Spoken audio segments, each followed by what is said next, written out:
Welcome. Today we're exploring some truly unsettling stories. Cases where people just vanished, leaving behind silence, questions, or sometimes they come back. But they're changed. Fundamentally changed, yeah. Yep. And the stories they hint at. Chilling. These aren't your standard missing person reports. Not really. These are deeper mysteries, things that don't have easy answers, and they really stick with you. We've gathered the details on 7 of these cases. Some incredible, some honestly terrifying. And they really challenge what we think we know, don't they? They force you to confront the unknown. Definitely. So let's start with one that unfolded relatively recently, a case that gripped the internet. Lars Mittank. He was 28, German, on holiday in Varna, Bulgaria back in June 2014. Seemed like a normal guy, you know. That's a regular vacation. Until it wasn't. He got into some kind of fight, maybe football-related, accounts vary, and ended up with a ruptured eardrum. Ouch. So he couldn't fly home. Exactly. Doctor said wait a few days. His friends offered to stay, but Lars, he told them to go ahead, said he'd be fine. So he checks into this cheaper hotel near the airport. And this is where things get really strange. How so? His behavior just became completely erratic. He started making these panicked calls to his mom back in Germany. Panicked about what? Telling her to cancel his credit card, saying people were following him. 4 men, he claimed. He even fled the hotel in the middle of the night once. He texted her asking about side effects for an antibiotic he was prescribed, maybe cefprozil. So was it paranoia medication? Or was he actually being followed? That's the million-dollar question. Hotel staff said he was super nervous, pacing, always looking out the window. Then comes July 8th, the day he's supposed to fly home. He gets to Varna Airport. Yeah. And there's CCTV footage. Okay. What does it show? At first, he seems, a bit tense maybe, but calm. Then he talks to someone, maybe airport staff. Briefly, he starts looking agitated, backs away. And then he just bolts, sprints, full speed through the terminal, out the doors, across the parking lot. He left everything, luggage, wallet, passport, just ran. Wow. Where'd he go? The last footage shows him climbing a fence and disappearing into some trees near a construction site.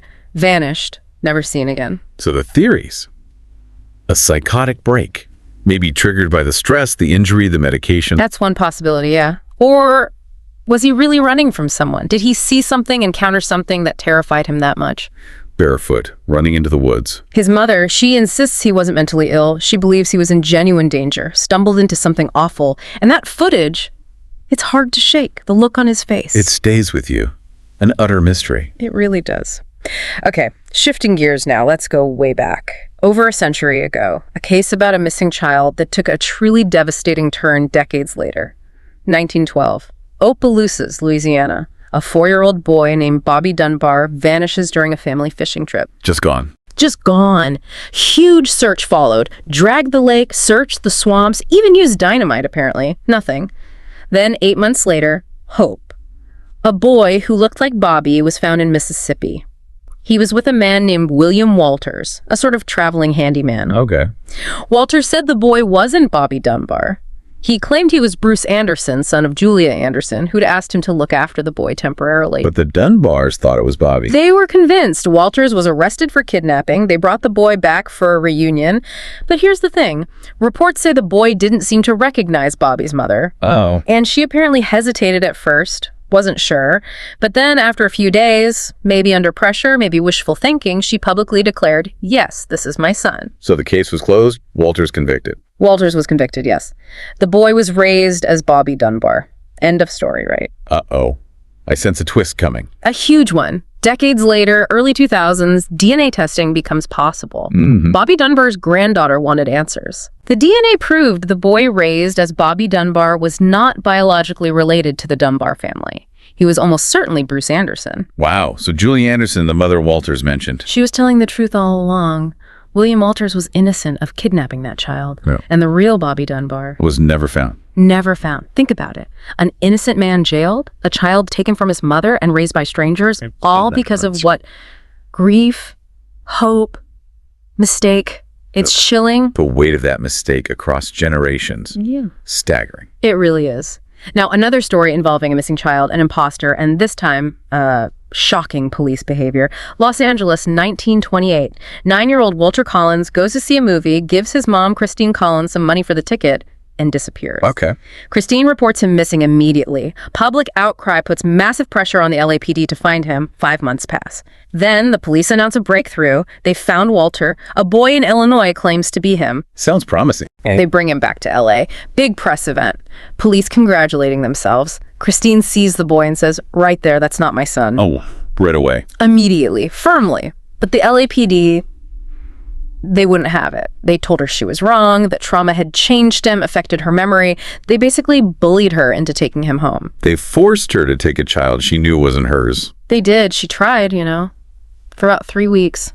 But then she went back to the police, this time with dental records proving he wasn't Walter. She said again, this is not my son. And their response? Their response was unbelievable. They had her committed to a psychiatric hospital under a Code 12 used for inconvenient women, basically. Said she was hysterical, delusional, shirking her maternal duty. That's horrific. They locked her up for telling the truth. Yes. While she was locked away, the boy finally confessed. His name was Arthur Hutchins Jr. He was a runaway from Iowa. He'd heard about the missing Walter Collins case and pretended to be him just to get a free trip to California and maybe meet some movie stars. Unbelievable. So the police errors was exposed. Eventually, yes, but it gets even darker. Around the same time, police arrested a man named Gordon Stewart Northcott for the horrific Wineville chicken coop murders.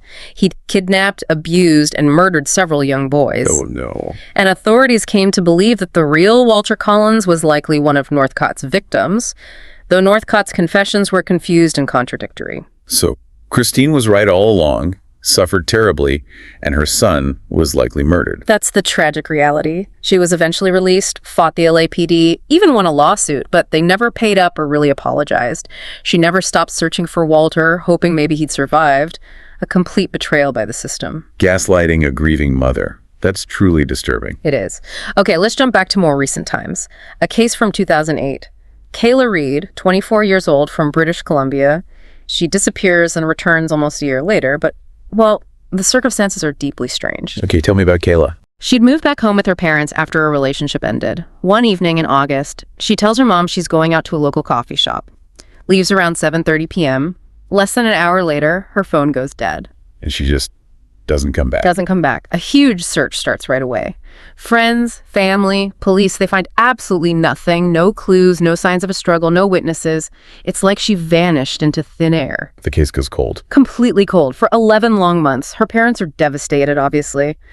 Then, July 5th, 2009, almost a year later, she just reappears, walks into a hospital about 200 miles away from her hometown. Walks in, just like that. How was she? She was not good, disoriented, very dehydrated, barefoot, much thinner, sunburned, and she was wearing clothes that weren't hers, clothes her family didn't recognize. Did she say what happened? Barely anything. She refused to speak to the doctors at first, just wrote down her name.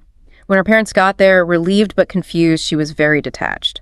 Blank stares, odd smiles, no real connection. No explanation at all. When they asked where she'd been, all she eventually said was, I was in the dark, I was safe, but it wasn't me. It wasn't me. What does that even mean? Nobody knows. Medically, they found nothing definitive. No injuries suggesting assault, toxicology was clean, no signs of long-term restraint or drugging. Nothing explained the state she was in or where she'd been for nearly a year. So she was just released. After about a week of observation, yeah. Quietly released, no charges, no official explanation.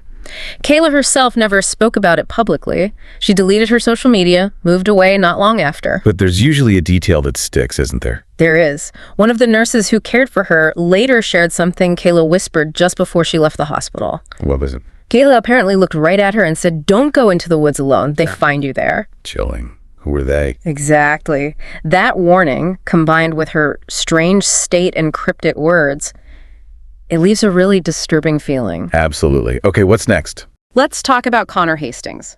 15 years old. Vanished walking home from school in Santa Rosa, California, October 2017. Another disappearance. Yeah. His backpack was found the next day, but his phone was missing. Police brought in search dogs. They followed his scent trail from the school, down a path towards his house, and then it just stopped abruptly at the edge of a wooded area. Stopped cold, like Maura Murray's scent trail. Exactly like that, as if he was lifted off the ground. No tire tracks nearby, no witnesses saw anything unusual, just gone.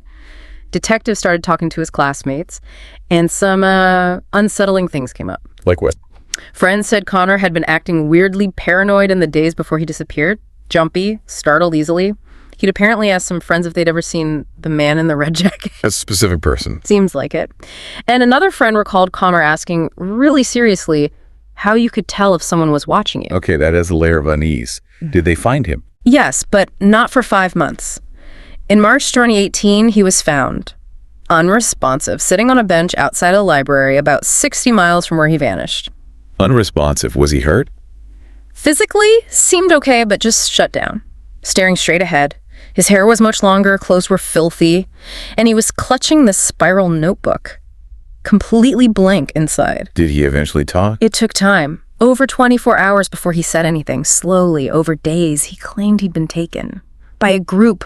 Couldn't describe them, though. Said they kept him somewhere without clocks, somewhere cold. Did he escape? That's the strange part. He said, they just let me go. I think I passed their test. Pass their test. What test? What does that mean? He wouldn't elaborate. But the most chilling thing he said, about a month later, before he stopped talking about it entirely, Go on. he said, there were others. I heard them. I wasn't the only one, but I might be the only one they gave back. Oh, that's deeply disturbing. Gave back, implying others weren't. That's the implication. And later, someone found 4 words just scrawled faintly on the very last page of that otherwise blank notebook he was found with. How did they say? I was not alone. Wow. So even though he returned, the mystery is arguably deeper. Absolutely. Police couldn't identify any suspects, couldn't verify his story. The case is technically solved because he's back, but Yeah. nobody feels like it's truly over. Connor changed schools, lives under a different name now. Another life altered, another mystery lingering. Precisely. Okay, next up is a very famous case, one that really took hold online. Maura Murray. Ah, yes, I know this one. Vanished in New Hampshire, right? After a car crash. That's the one. February 9th, 2004. Maura was 21, a nursing student at UMass Amherst. She disappears after a minor single-car accident on Route 112, a pretty remote road in Haverhill, New Hampshire. Still missing. And the lead-up was strange, too, wasn't it? Very strange. Earlier that day, she emailed her professors and work supervisors saying there'd been a death in the family and she'd be gone for a week. That wasn't true. No one had died. So she lied to get away. It seems so. She packed a bag, withdrew about $280 from an ATM, most of her account balance bought around $40 worth of alcohol. Then she just drove north, alone, apparently towards the White Mountains. No one's sure why or where she was ultimately headed. And then the crash. Around 7:27 p.m., a local resident heard a bang, saw Maura's car crash into a snowbank. They called 911. A school bus driver, Butch Atwood, lived nearby. He stopped, spoke to Maura. What did she say? He said she seemed cold, shaken up, but she wasn't visibly injured. He offered to call the police, but she asked him not to, claimed she'd already called AAA, which cell records later showed wasn't true. So she didn't want help, didn't want the police involved. Seemed that way. Atwood went home and called the police anyway because he was concerned. When the first officer arrived, maybe 15-20 minutes after Atwood left her, the car was there, locked, airbags deployed, windshield cracked, some wine spilled inside, but Maura was gone. Just vanished in those few minutes. Completely. Police dogs were brought in, they picked up her scent, followed it for about 100 yards down the road, and then it just stopped. Like Connor Hastings. Stopped cold again. No footprints leading off the road into the snow. None reported. Her phone, credit cards, bank cards never used again. It's like she was picked up right there on the road or walked exactly 100 yards and then got into a waiting vehicle. But who and why? And the internet just ran with it, right? Countless theories. Oh, yeah. Staged disappearance, maybe to start a new life. Met with foul play from a stranger who stopped, maybe someone she knew. Abduction, suicide in the woods, the searches found nothing. The theories are endless, but solid evidence, almost non-existent. It's the perfect vanishing, in a way. No body, no definitive clues, just absence. And if someone did take her, the chilling part is how cleanly they do it. No mistakes, no witnesses that mattered, no trace left behind. That road, those woods, they hold the secrets. Modern enigma. Definitely. Okay, our final case tonight takes us somewhere even more remote and, frankly, much weirder. Nome, Alaska. Nome.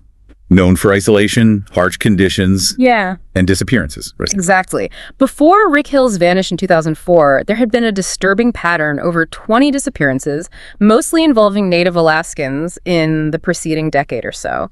Enough that the FBI actually investigated possible links, including potential serial activity, though they officially blamed alcohol and the harsh environment. So Rick Hills fit into this pattern. His disappearance was particularly strange. He was 37, an electrician, known as quiet, hardworking, lived alone in a cabin outside town.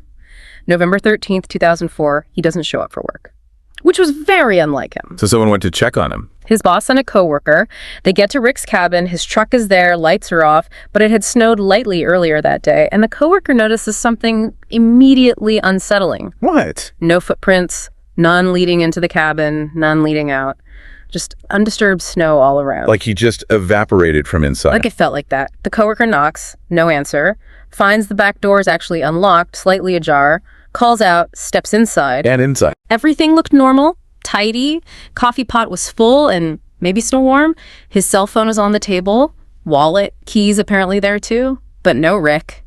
And the bed, the coworker described it as perfectly made, like no one had ever been in it. So he left without his coat, boots, keys, in Alaskan November. Seems so. Disappeared without a trace, leaving no tracks in the fresh snow. That's incredibly bizarre. Did they find anything later? This is where it gets truly terrifying. 2 days later, a hiker about 30 miles north of Nome, way out in the wilderness, finds a man's sock frozen into the mud. Near the sock, under a bit of snow, was an old, crumpled Polaroid photo. A photo? Of what? It was damaged, waterlogged maybe, but you could make it out. It was a picture of Rick's cabin, taken from the edge of the woods looking towards the house. Someone took a picture of his cabin. Yes, and the angle caught the reflection in the living room window. And in that reflection, there was a face. But according to those who saw it, it wasn't Rick's. Wait, a face in the reflection? Whose face? That's the thing. An officer involved later anonymously told a journalist it was the most disturbing thing he'd ever encountered. He described the face as, well, not entirely human. Not human. What did he mean? Distorted, he said. Very pale. Eyes too wide apart. Mouth slightly open, like it was caught mid-whisper. Like someone staring who didn't expect the camera flash, didn't expect to be seen. That is profoundly creepy. A non-human face watching his cabin. That's what the description implies. Locals started talking about old legends. The Watcher. A dark man who lives in the woods, takes people. Whispers became louder after Rick vanished. The official investigation stalled, but those close to it, they didn't believe he just wandered off drunk. Not like that. Not without tracks, without gear, leaving his door open. And the photo. That points to something else entirely. Rick Hills was never found. Never found. Just another disappearance in Nome, but with this deeply unsettling photographic evidence of something watching. Wow. These stories, they really dig under your skin, don't they? Each one is unique, but that common thread, the sudden void, the unanswered questions, the sheer inexplicability. It's the lack of resolution, the lack of understanding. It forces you to consider possibilities you wouldn't normally entertain. What forces are really out there? Exactly. They leave you with this profound sense of unease about the edges of our reality. They absolutely do. These cases remind us just how thin the veil can be, how quickly someone can just cease to be present in our world.